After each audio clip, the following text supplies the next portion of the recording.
week's episode of the House of Words podcast. We are your hosts. This is Nicole. And Armani here. And this week, we are going to talk about the latest movie from Netflix, or one of the latest movies from Netflix, Extraction. And we're also going to talk about Apple TV, some series on Apple TV that we have found and what we are watching. In particular, a show called The Servant on Apple TV. Yeah, before we jump into it, though, how's your day going? It's going pretty well. You know, this quarantine still going on, day 642. But, you know, we're making it through. We are pushing through. Like, there's been some rough days, and there's nothing wrong with having some rough days. Just make sure you balance out your rough days with some good things. I'm starting to kind of get into a routine in the morning. Like, I'm going to get up in the morning, I'm going to go walk, come in and start doing like something so it feels like a normal kind of work day. Yeah, I would say I think that's important to have some sense of normalcy during all of this. It really is, because everyone's losing track of days, and that's when you know it's like it's bad, because you just don't even know what day it is half the time. So, and it's like most of the time you're not even doing anything, so you got people just feeling like, what's the point? Yeah, and shout out to the essential workers, the people who are actually doing something every day and out there having to be in the thick of it. Although Texas is planning on opening up this Friday, so May 1st, I think it's Friday. Texas is planning on opening back up. We'll see how it kind of pans out. I'll be staking inside. Obviously, I'm sticking inside. I'm still working from home. Yeah, I was about to say, guys, if you're in Texas, just stay inside. Let the first wave just die out. Not die out. Not die out necessarily, but you know what I'm saying. Yeah, like, let's just ease into it. I understand everyone wants to get the economy going back open, just because like there are a lot of people who are unemployed and out of work. So I just want to go outside. I want to go inside and eat somewhere. I'm gonna fucking live it up at a movie theater at some point in the future. Like I miss movie theaters. That's the thing I miss. I'd love to have a job. Speaking of movie theaters, I'd love to have a job again. Yeah. I'm just hoping. I'm like waiting for an email that's like, hey, so, you know, just checking in to see what employees we still have. I'm like, I'm right here. Just, come on. I'm waiting. Okay. Well, so let's talk about Extraction. All right, let's go ahead and jump into it. So Extraction is on Netflix. It stars Chris Hemsworth. Thor, you already know. Thor. If you don't know who Chris Hemsworth is, like, how did you find this podcast? Because you haven't listened to anything else, I'm guessing. Not only that, like, what have you consumed anything else? But yeah, so Chris Hemsworth, it takes place in Mumbai, India. It starts off. So basically, Chris Hemsworth is either a paramilitary or like, I don't even know. Merc for hire. Yeah, like a merc for hire. There you go. Yeah, that's what I got from. Okay. His team gets assigned to rescue this drug lord's son. This drug lord, his kid's been kidnapped, and he's going to pay them to go in and get him out. That's where it starts off with. We get him going in. Actually, and it takes place between India and Bangladesh. I think the bulk of it actually takes place in Bangladesh is where it seems like it's at. He goes into the apartment in the beginning, and he's asking the dudes for proof of life, and they're like, where's the money? And he's like, give me proof of life. So Chris Hemsworth is going back and forth with this dude, and the dude points a gun at his head, and it's like basically a game of Russian roulette type style, and Chris Hemsworth doesn't even flinch. I guess if you have like one chamber. Yeah. So this was my thing here was he was still really trusting, because he was like, oh, there was no magazine in it. But you're trusting that these fools really know how to clear a gun, because oh, you're right. If just because you got a gun don't mean you know how to use it. Exactly. Because there could have been, you know, a magazine in there at one point. They could have had one in the chamber and dropped the magazine, but if they didn't clear it and take out the chamber, bro, your head could have still been going. So, yeah, you was real trusting in these fools. So there was that. So he gets proof that the kid's still alive. They go to take him out. And this is like the first action scene that we get in the movie. Mind you, yeah, this movie pops off from the get-go. Yeah. Pretty action-packed from the start. Starts, you know, beating the shit out of people in the stairwell. One of the things, again, another, real life takeaway, which is actually, survival tip. If you're hands are ever bound by zip ties, you tighten them all the way, you can easily break them. Which is what he did in that stairwell. Like, he tightened it, and then he was able to break it. That's a real thing. So, not like I've been ever, like, tied up with zip ties or anything like that. But just in case. Yeah, just in case you ever get tied up with zip ties. That was actually something that they do teach you when you're going through MP training, just in case. But smart, honestly. Yeah. So he clears the house. He gets a little kid. We see this drug lord who had the kid previously. Like, the first time we see him, he's on a rooftop with one of his goons and a bunch of kids, and he's like chucking them off the roof because one of them stole something from him. I'm just like, God damn. And again, when we watched this, it was her second walkthrough and my first. And I didn't even realize this was just the beginning of the movie. With everything that was going on. Yeah. So he's chucking the kids off because they stole some shit from him. Mind you, Chris Hemsworth now has the kid, and he's making his way to a boat. So that's the thing. So the drop-off point to drop this kid off was they were going to get to a certain point. The drug lord dude was supposed to give them the money, and then they were going to get the kid on the boat. Well, that didn't go as planned. They get towards the boat, and then his team starts getting killed, which I felt bad for old boy with the beard. There's always a mercenary that looks like that. Like, every mercenary game, like the dudes in Breakpoint look like that guy. There's just one that fits your OP fit. We're not even going to talk about that. But you know where this was going. Yeah, his team gets taken out. They get killed. And now he has to run from these other guys who are coming after him. So it looks like the police are kind of descending on the boat. And the police are under the kidnappers. Like, I guess under his little pocket. So that's what it seemed like at this point. Oh, well, the kidnapper. Yeah, kidnapper's pocket. Yes, you're right. They are. Not the guy whose kid was actually kidnapped. Again, all hell is breaking loose. To me, this was the highlight of the movie. Let's just jump to it. The highlight of the movie was this part right here because there was a vehicle chase scene that starts here. And this is what I had, because you were like, you were kind of already off the movie from your first, I just don't like action movies. That's my thing. Who says that? I like Marvel movies. Let me live. At least I like those. That's all that matters. I don't know who says I don't like action movies. That's an interesting take. But, okay, I'll let you live with it. I mean, it's just your thing. Everybody's entitled to like what they like. But the chase scene, it was very well shot. Like, the cinematography for this chase scene, it looks like there are parts of it that they did not cut away. Like, it looks like it's a continuous shot up until the cars crash and they go from the back seat of the car out that back window. There's no fucking way that was a continuous shot. I don't know. It's possible, because I was just about to say that it's impressive if you think about the fact that there's someone that's holding that camera. There's someone has to get that shot. And that's the thing. Like, I'm like, they had to have stuck a GoPro on someone's head. Like, whatever they're shooting and just with this. Sent them through the window. Yes. Like, this is not, someone's not holding this in their hand. There's no fucking way. This has to be either, well, you're not getting a camera on a crane in a car. Mm. So if it's attached to a person, it has to be attached to a person. Like, there's no other way to get these shots. But then someone it happened. Fucking, yeah, they got them. That's for goddamn sure. But I feel like at that point, when it goes from the back seat out that back window, and he's like talking, and it shows the car, like that had, to me, I feel like that had to be a cut, unless someone legitimately crawled out that car. But it was just too smooth for it to be someone. Beautiful transition. It was a very beautiful transition. There's a lot of great transitions in this movie. Fuck the acting, because like now there's starting to be reviews. People are starting to comment on it, and you're gonna start to see things on Twitter and Facebook, and people are talking about how it was a mediocre movie. It's not that bad. It's a Netflix movie. Chill out. But it's a Russo brothers movie. Like, the Russo brothers did this also.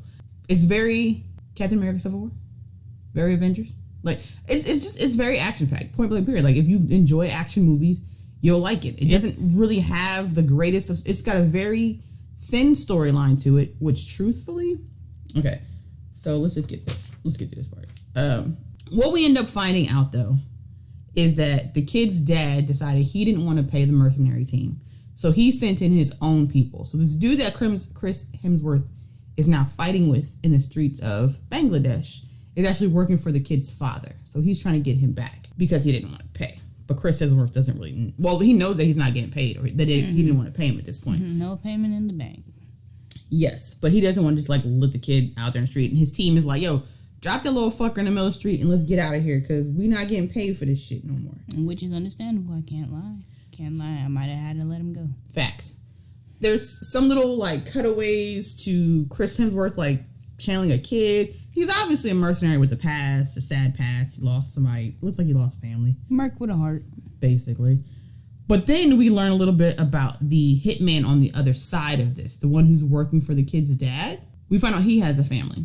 And what you didn't make it to because you quit watching the movie was basically he told that guy, he was like, bring my son back or I'm going to kill your family. Because there's a point when the hitman guy calls, let's call him Hitman B, a.k.a. not Chris Hemsworth. Mm-hmm. He calls his family and he tells his wife that if you don't hear from me in 24 hours, take all the money and leave. So he's trying to get this kid, and it gets to a point, maybe about 3/4 away through the movie, we're getting close to the end now, that him and Chris Hemsworth come face to face, and he tells him, and I actually had to rewind this because I missed it, because I was like, how the fuck did he get the kid, and where is Chris Hemsworth? So what had happened was they got face to face or whatever, and he was like, look, he told me that if I don't bring his son back to him, he will kill my family. So Chris Hemsworth is like, all right, fine. To get him out, like protect him and get him out of here, because now he's kind of become attached to the kid. Because like at this point, he's going to the same place. Basically, just get the kid out of here alive. There was a really bad scene with Harper. What's his name? Harper from Stranger Things. Yes. His name Harper. Okay. We're gonna call everybody names about other things they've been in. So Harper's in this movie, and he plays a merc too that was friends with Chris Hemsworth at one point in time, but he was sent in to kind of like shut this shit down. So he tries to kill the kid, and he scares the shit out of the kid, and he's just like, I want to go home. And I felt so bad for him at that moment because he was crying. I want to go home now. I want to go home. So they do the old switcheroo. They exchange hands, and he's trying to get the kid out of there. No, this is after they've done beat the shit out of each other. Multiple times. Got hit by multiple cars. Yes. I do not want to walk. I would never want to walk on the streets of Bangladesh based on what this movie looks like. That's just not on my to-do list. I'm pretty sure there's probably beautiful parts of that country, but this movie was not filmed in any of them. They get to this bridge, and this is like the end of it. So third act, essentially, of this movie takes place, them trying to get this kid across a bridge. And the guy who kidnapped him has, like, all his people out there. One of his generals, when he sends, he's like, get everybody to the bridge. Because Chris Hemsworth is creating a distraction and trying to, like, draw people away from him and why he gets them across it. But then, of course, it doesn't work.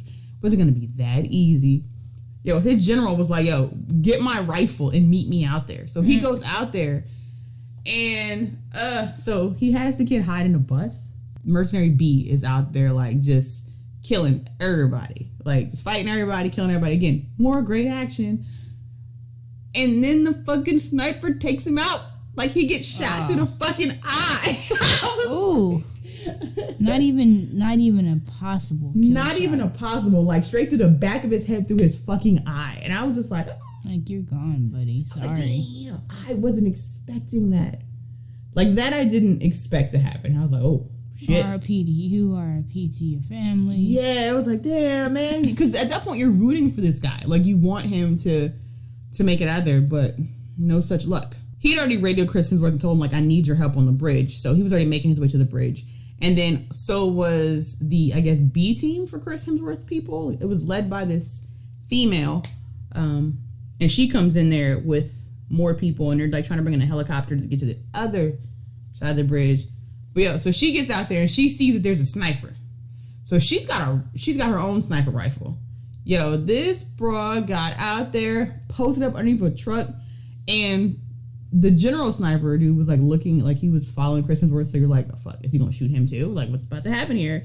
Mm-hmm. But she managed to take him out before he's able to shoot him. So a nice little, high anxiety kind of like little shooting thing. But yeah, a lot of gun action. So slight gun kata, not fully, not equilibrium level gun kata, but. The movie's real reminiscent of... Yep. Here's where I looked at this and I was like, go ahead and say it, because that's exactly how I felt. It's real reminiscent of that time period when Man on Fire, The Book of Eli, and all of those movies came out. So let's just keep it a buck. This movie is Man on Fire with starring Chris Hemsworth. Because as he's getting across this bridge, his ass gets shot. He gets shot. He gets the kid. And he's like, run for the chopper. Like, see that helicopter over there? Run. And the kid's like, no, I don't want to leave you. He's like, hurry up and run. No, I don't want to leave you. Hurry up and run.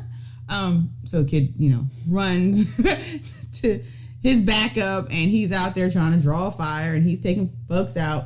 And earlier, there was these set of little badass kids who were working for the bad drug lord. They were bad, I guess. But who was working for the one who culturally, it wasn't. Yeah. For the one who kidnapped the kid. And Chris Hemsworth had, beat shit out of him. He embarrassed him. So the kid had told him, he was like, if given the chance, I want to be the one to take him out. So this dude pops up, fucking Omar from The Wire I was about to say, so he just took him out like Omar from The Wire. That's the first thing I thought. Yup, exactly. Pops up, shoots Chris Evans to the fucking neck.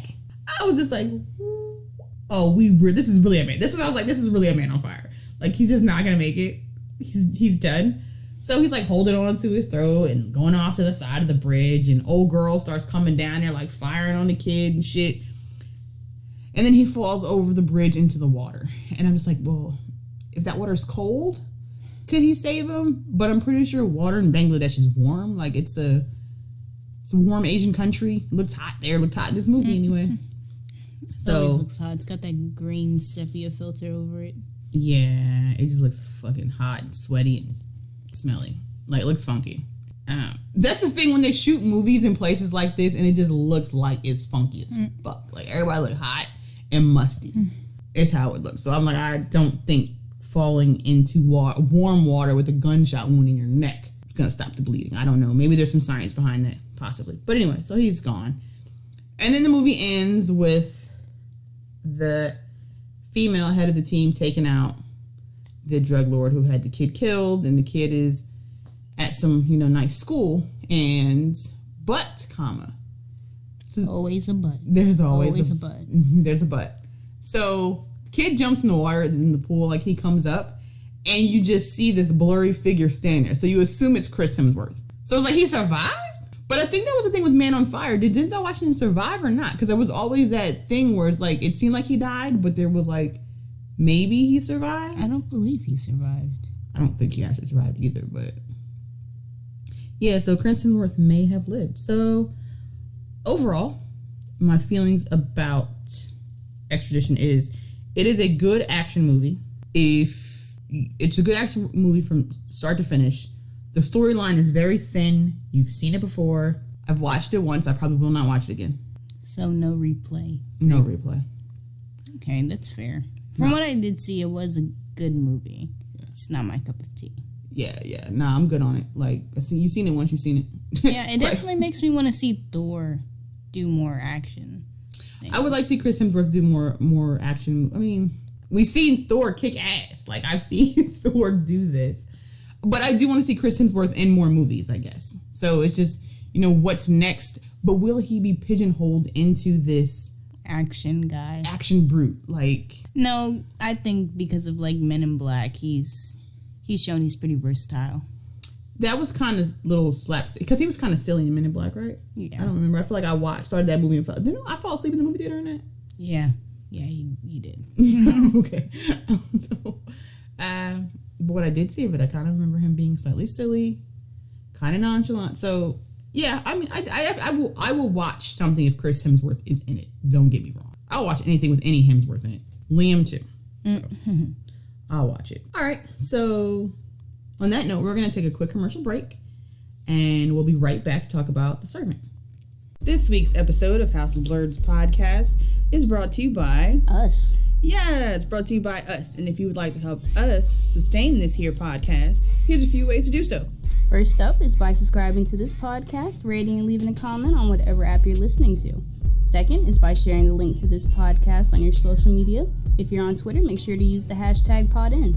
That's a now listening hashtag that lets other people know that you're listening, and it's a great way to find other podcasts by creators of color. If you would like to help us out with a little coin in 2020 to keep this thing going, you can donate via PayPal, and that's House of Blurs on PayPal. We keep it easy. All one word. If you want to check out our Patreon at patreon.com/House of Blurs, there you can choose to donate as little as $1 a month or more. No amount is too small. And all support is greatly appreciated. Yes, and again, thanks for listening, and now, back to the show. Welcome back. So now we are going to jump into The Servant. Yes. So go ahead. It's on Apple TV. Yes. So that's first and foremost. If you don't have an iPhone and you're not paying for Apple TV, you're shit out of luck on this one. But if you've recently upgraded, because I upgraded my phone and I got a year free of Apple TV with my upgrade, then you're in luck. Yay! Then continue to hang out with it. The Servant it's by M. Night. It's an M. Night Shyamalan creation. So you know we're getting twists. Yeah, we are. It stars Lauren Ambrose. She plays this woman named Dorothy. Now, Lauren Ambrose, if you've ever watched 6 Feet Under, she was the little sister, the daughter on 6 Feet Under. She's been in other shit. Couldn't tell you what it was, but as soon as I saw it, I was like, yo, she looks familiar. Then I realized 6 Feet Under. So old school HBO Showtime. I think it was on Showtime. Yeah, old school Showtime viewers. If you watch 6 Feet Under, you'll know what I'm talking. Toby Kebbell, I think that's how his last name is pronounced, plays her husband, Sean. Now, he played my favorite villain in the MCU, God Doom, in the, I don't know what fucking the last Fantastic Four. Okay, so I was like, he definitely was not that guy. Wasn't Cole from Charmed. No, not Cole from Charmed. That's my second favorite. You know, he did a really good job as Doom, but I liked that last Fantastic Four. Like, I didn't have a beef with it. I didn't watch it. I liked the OG Fantastic Four, to be honest. Didn't see a problem with it. All right, let me take that back. Movie was trash, but his portrayal of Doom was good, and I just want Victor Von Doom. I don't even fucking need the Fantastic Four. Like, fuck the Fantastic Four. Just give me God Doom and Thanos. Well, I guess we ain't getting Thanos because Thanos is dead now.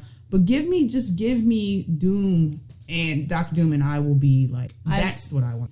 I think that's what they're gonna. I think that's the direction they're gonna go. Yeah. After they do the Sinister Six. You think they're gonna do the Sinister Six outside of Spider-Man?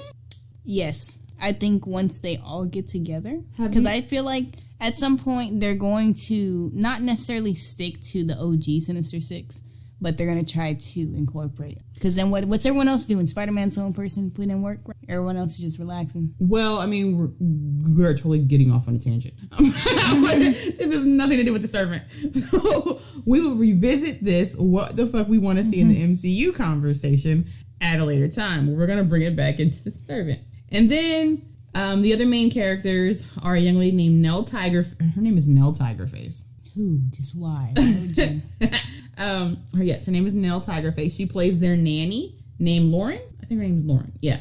And one of my favorite gingers, Rupert Grint, a.k.a. Ron Weasley, is in this thing as well, but I hate him in it. Yeah, he doesn't have his English accent. No, because, of course, being M. Night Shyamalan, it takes place in Philly, which I ended up Googling, which I never had Googled before, like why all his movies take place in Philadelphia. He's from Philadelphia. Mm-hmm. Other people probably already knew that. So the first episode is called Reborn. We meet Dorothy and Sean. They're hiring a nanny. Sean is, actually we don't know that, but they're looking for a nanny. So one of the things that irked me about this first episode, because it irked me like right off the bat. Right off the bat. The fucking extreme close-ups. I love the cinematography and expedition and extraction, and I fucking hate it in The Servant. These extreme fucking facial close-ups in this first episode, I was like, I hope they stop. I really don't do that no more. Fucking hope they stop. Yeah, it kind of makes the scene awkward in a way, because it's like, why is this? It's a solo shot of one person. Yeah, and it kind of makes you dizzy. In a way. Don't like it. We clearly kind of see just in the conversation between Dorothy and Sean that this bitch is off. Like, she's kind of cuckoo. We don't know why she's cuckoo. We don't know how, but she comes off as like she's a little off for sure. So they hire this nanny. The nanny comes and arrives late at night. So they bring her in and they're talking to her, and she also seems kind of weird. Like, the nanny clearly seems weird too. Mm-hmm. So they hire her, and I don't think we had seen the baby. Like, they kind of just gave her a tour of the house and things like that.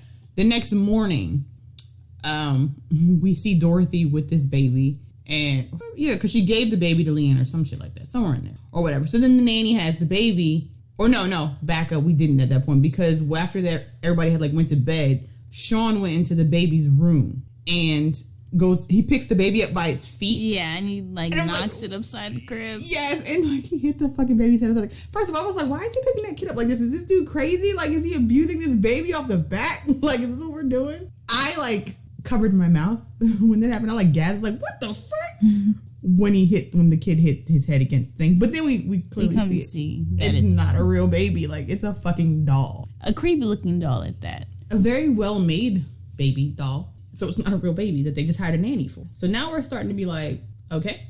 So next morning, Leanne has the baby and Dorothy's getting ready to leave for work and just kind of giving her instructions and telling her stuff like that. And then Dorothy leaves. So then Sean's like, yo, you can chill out now. She's gone. And she's like, what do you mean I can chill out? He's like, cut the shit. She's gone now. Like, clearly you see that's not a real baby. It's called a reborn doll. And what had happened was they had a baby that died of SIDS at like 13 weeks old. And Dorothy had a complete shutdown.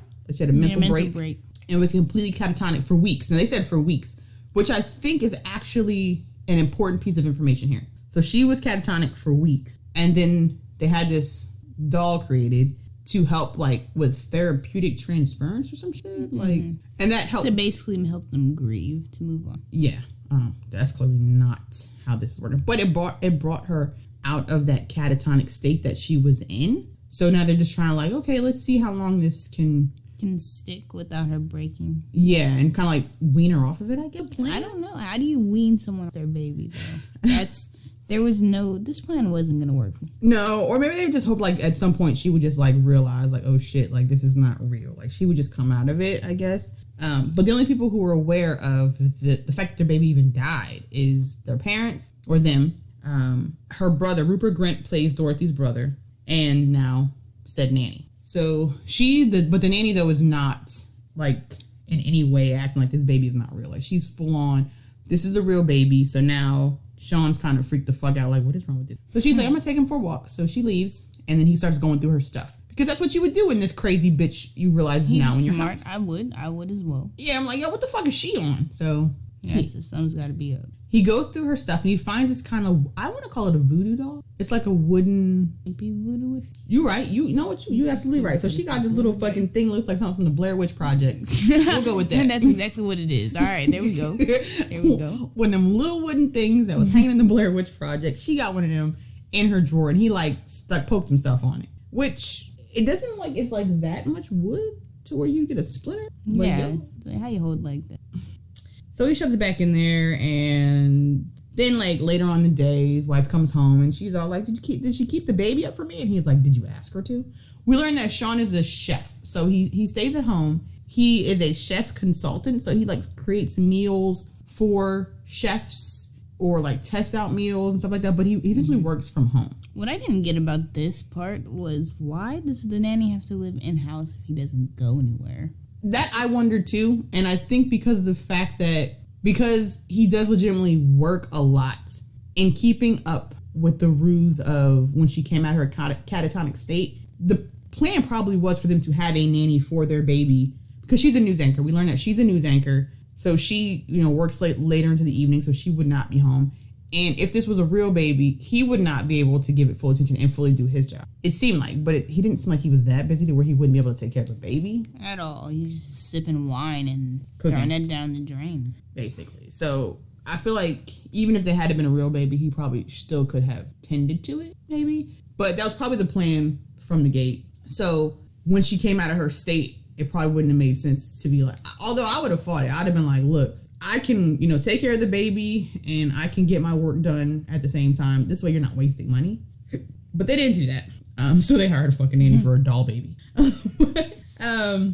So Leanne ends up hanging up the little Blair Witch thing that she has above the baby's bed. And we learn that like Dorothy's breasts are like engorged. Ew. Yeah, they're clogged. Yeah, they're clogged. Which is why that 2 weeks of her being catatonic was I think actual like notation, because literally like if you don't breastfeed for a while, your boobs start to dry they could become engorged. Which I don't understand why she just wasn't pumping.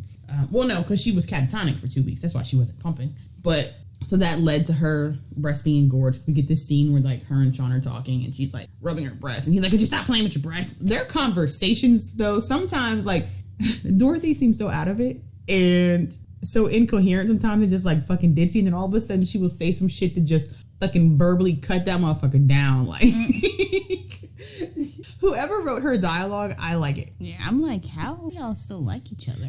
Basically, she be saying some off the wall shit to him. So at the end of the episode, Dorothy goes to work and Leanne's like, because he told Leanne, he was like, look, you're young, because we learned she's like 7, she's like, what, 18? She's 18. So she's in her 21. And she doesn't drink. She's very religious. Yeah. So, and that was his thing. Like, that was a conversation they were having in the bathroom. He's like, she's super religious and I don't like it. And Dorothy was like, so what if she brings a little fucking God into our life? And that's when she was like, maybe I should have hired the devil worshipping stripper then? Is that what you're saying? Yeah, she's basically like, so you're just upset that you can't sleep with her? That you don't want to sleep with her? Yeah, and he's like, sure, that's the fuck problem. Yeah. Not the fact that she's acting like this doll is real, but he can't say that, of course, because of her. So it's that I kind of liked and found interesting and funny, like the comical part of it, because of the fact that it's like, he knows damn well why he's got a problem with it, but he can't really express it to his wife because she don't think anything is wrong. Because she thinks the fucking baby is still whatever. So,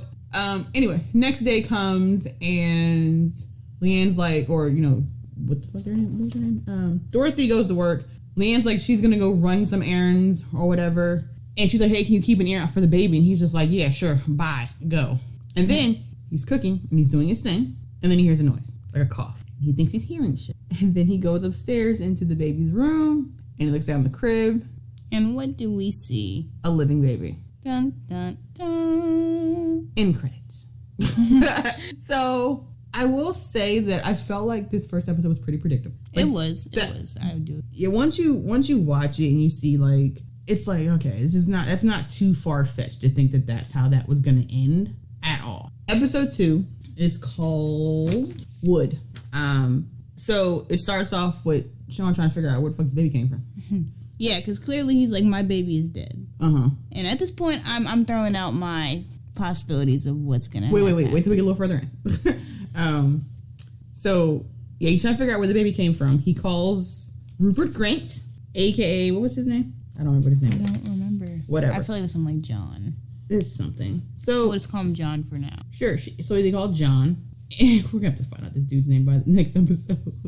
So don't look anything up. Still not. You have not. Have you Googled anything? Have you IMDb'd anything on this series? No, I haven't. All right. Good. Because there's something else we're gonna get to. So let's just say John. He calls John. He's like, yo, what the fuck? So he brings him over and he tells her there's a baby in the fucking house. And he was like, what the fuck you mean there's a baby here? Like, where did they get it from? And he's like, I don't know. That's why I called you.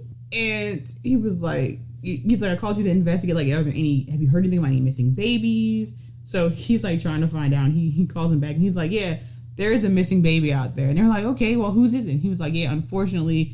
And they say some really black name. Like, it wasn't like too over the top black, but it was definitely black. And he was like, yeah, that doesn't fit. Like, that ain't your baby. Because it ain't the baby that you got. Because that baby's clearly black. That's missing. That baby don't look like you. So he has like, the first splinter, because like now, anyway, this episode, Sean's getting like random fucking splinters. So he got one in his... must suck. Splinters suck so bad. Splinters are trash. First he gets one in his hand. Then he gets one in his foot when he was doing something. So then, when he got the one in his foot, he then proceeds to sand down his entranceway. Because I guess that's where he thought he picked it up at. And then he gets one in his ass. Where did the one in his ass did he think came from is what I don't get. Like, at that point... What made this okay for you? Yeah, like... You know, because then he was in the room and his wife came in there and she was pulling it out, like helping him get it out. And it's like, where did you think you got that? Is what I don't. Unless I missed something, I don't know where the fuck you thought he got that from. She barely asked any questions. So where do you think the splinter in your husband's butt is coming from? I'd have questions. I don't know either. And then so John comes over and they're trying to like get a read on this nanny to figure out like what the fuck is really going on here. Maybe try to figure out where this baby came from. So they're having dinner and they're talking and basically he starts flirting with the nanny to try to... Basically the plan was for him to get close to her. Get close to her, yeah, in a weird way. So the reason why I don't like Rupert Grint in this is because he is faking... he doesn't even have a Philadelphia accent. It's just a American accent that... Gives the accent of what I would associate a very just ignorant white man. Ignorant East Coast Boston white man. And not Boston. And the sad part is like his accent, I don't know where the fuck it's from.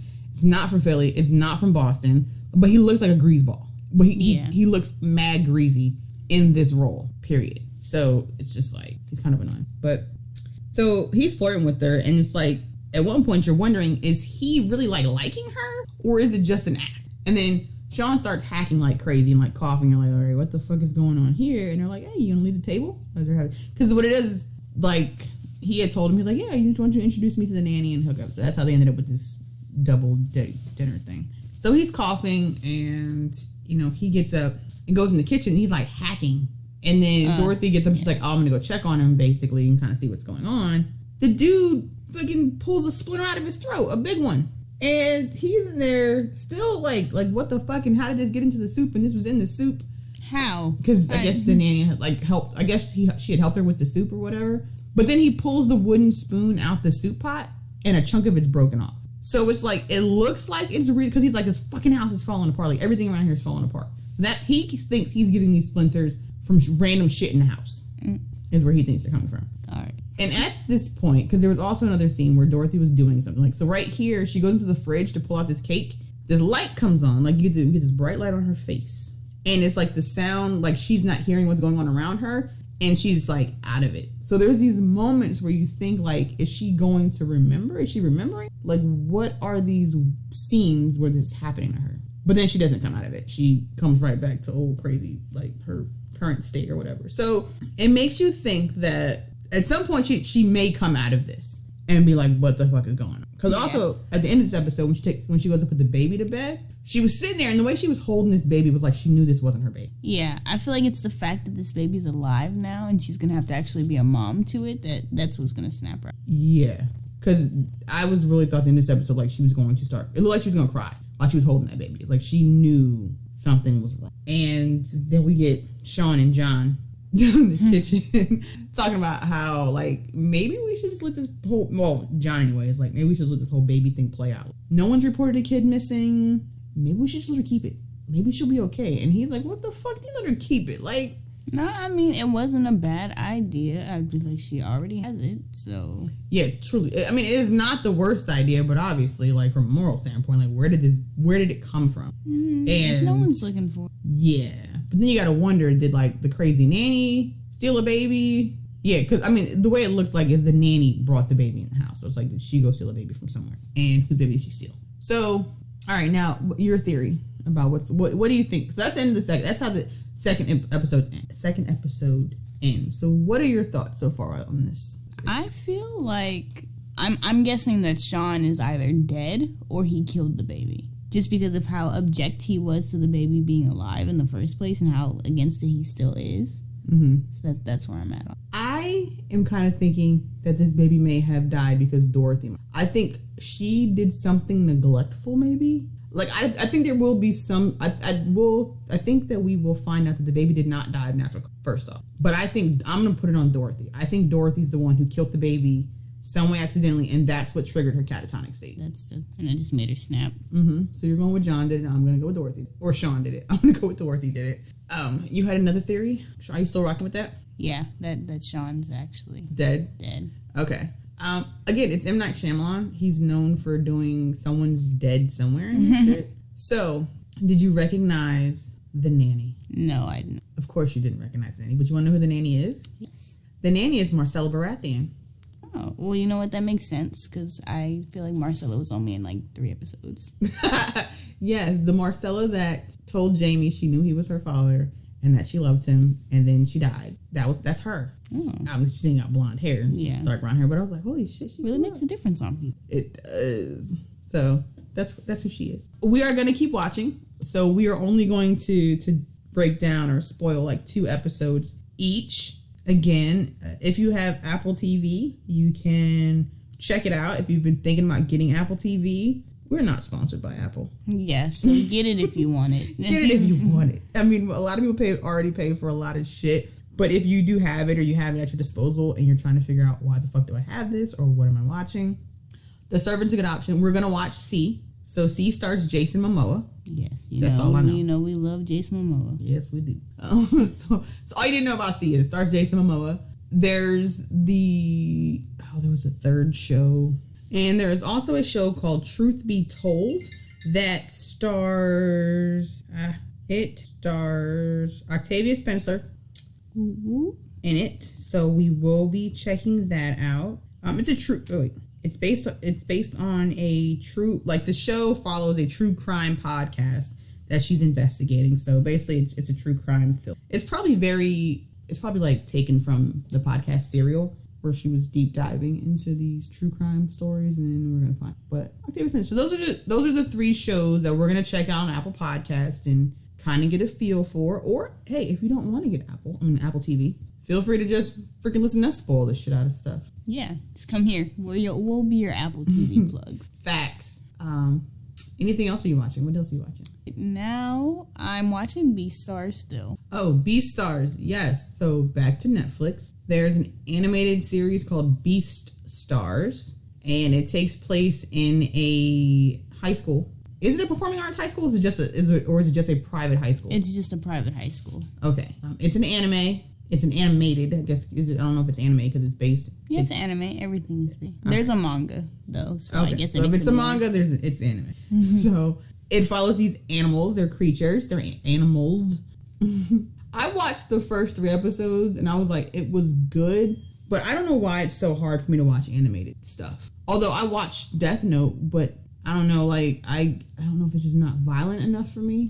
Some people don't like anime that's too cartoonish. Like, it doesn't have real people. Like, they're animals.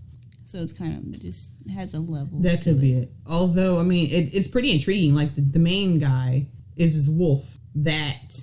Okay, so the premise is one of the herbivores died or was murdered. And he was attacked. And they're assuming he was killed by a carnivore. And there's the wolf dude. So in one of the episodes, he did attack that bunny. Yeah, because his instincts started to kill. Yeah, so he attacked the bunny, and he was going to her to apologize. But then he realized she didn't remember who attacked her. But the interesting thing is this bunny she thinks that he's coming on to her, and like he's coming there to have sex with her or whatever, like flirt with her. So she literally starts like, hey, let's take your shirt off and let's take your pants off. And yeah, he's like, yo, what the fuck are you together? doing?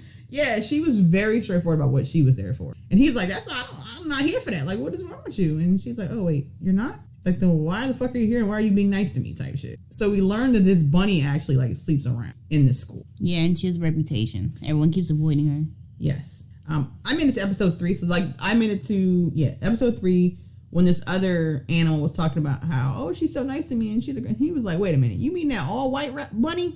And he's like, yeah. He's like, man, I had an experience with her too, and it was great. And that's when we learn out that she's like sleeping around. The wolf has feelings for her, so.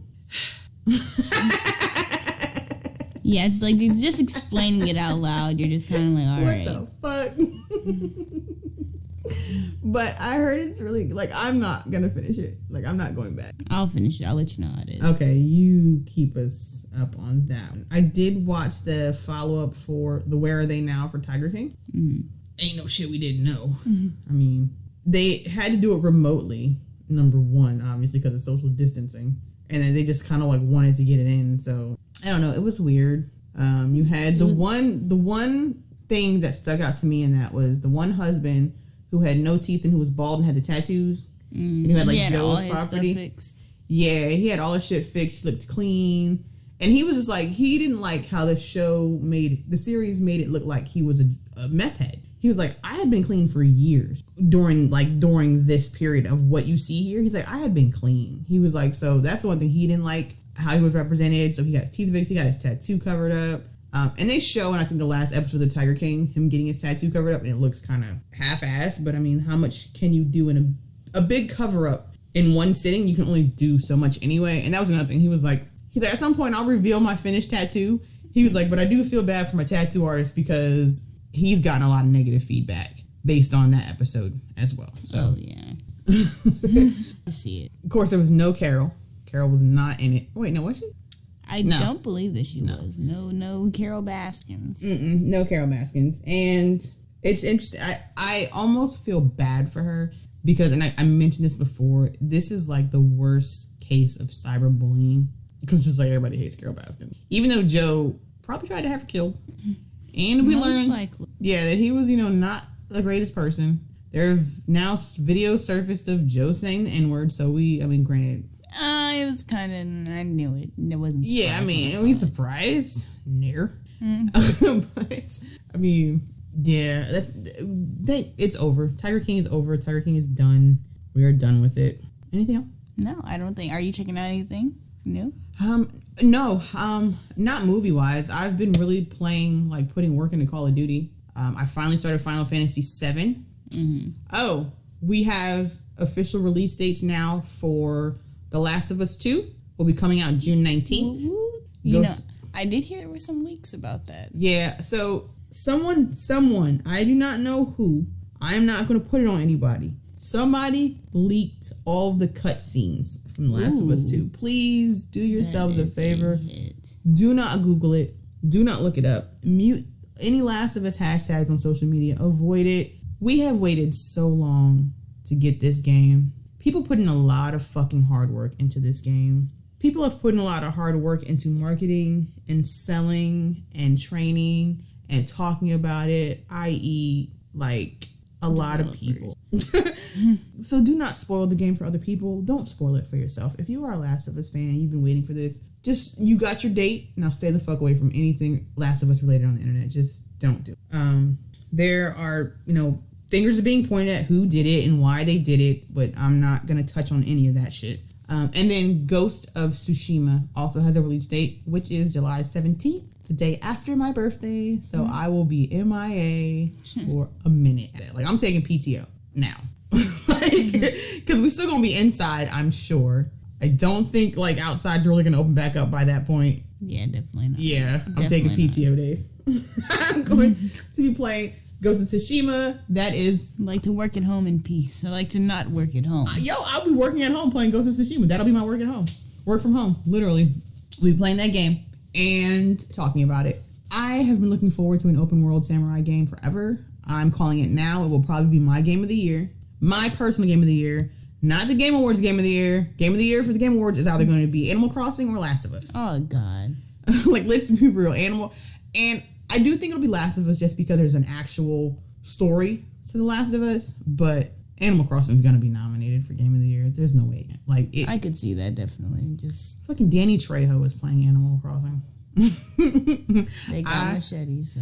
Yeah. I found a Walmart. There's a Walmart that has Switch Lights back in stock, so I've contemplated it, but I'm like I have enough of a PlayStation backlog. I ain't got time to play nothing else. I have not finished Resident Evil. I've not finished Days Gone. Dang, haven't finished. It's only 12 hours. I mean, honestly, I played it release night for however many hours I played it, and I have not picked it up since. I'm gonna keep it a buck. Predator Hunting Grounds also out, so you can pick up Predator Hunting Grounds. What else is out? What else came out? We got an announcement for Assassin's Creed Valhalla, and that is going to be a next-gen game. The trailer for it is absolutely stunning. It will be posted on our Instagram, so House of Blurs on Instagram. You'll be able to find it. I mean, you just Google it also and find it. So by the time this gets out, you'll probably, if you give a shit about it, you will probably have seen it already. Fucking amazing. Like, the cinematics, it's great. It's like, it's a fucking movie. I need to see gameplay, though.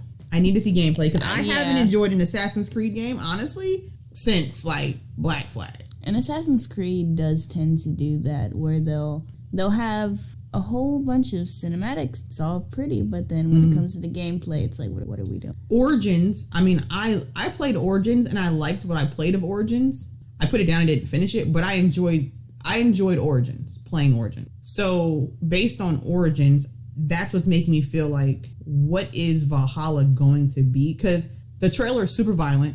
It's a battle scene out the gate, but I don't feel like you're going to be running around doing that the entire game. Like, I just feel that's just not Assassin's Creed. Yeah, and like, how are you parkouring off of things with all of that shit on? Like, every other Assassin's Creed has been lightly garbed to where they are fast and light.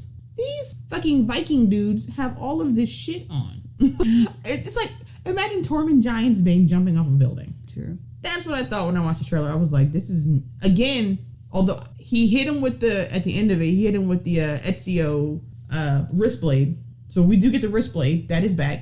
Again, I feel like Assassin's Creeds are Assassin's Creed name only. Like, there's not a whole lot of tie anymore to the original concept. Yeah, like the storyline. Yeah, so okay. I feel like they literally threw that wrist blade in there just so we knew that it was Assassin's Creed. Because otherwise, just so you know, yeah. Otherwise, this is not. It didn't. From that cinematic trailer, this is not like an Assassin's Creed. It looked like you made Hard Home into a video game.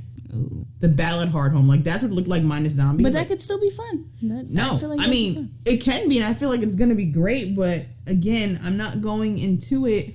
I'm going into it with it's Assassin's Creed in name only. This is gonna be a totally just different game. So I mean, if you're like me and you thoroughly enjoyed Black Flag and some of the previous Assassin's Creed games, just go into it with an open mind and just it's gonna be I don't know what it's gonna be because I ain't seen gameplay, so I can't say what the fuck is. Yeah, I don't know.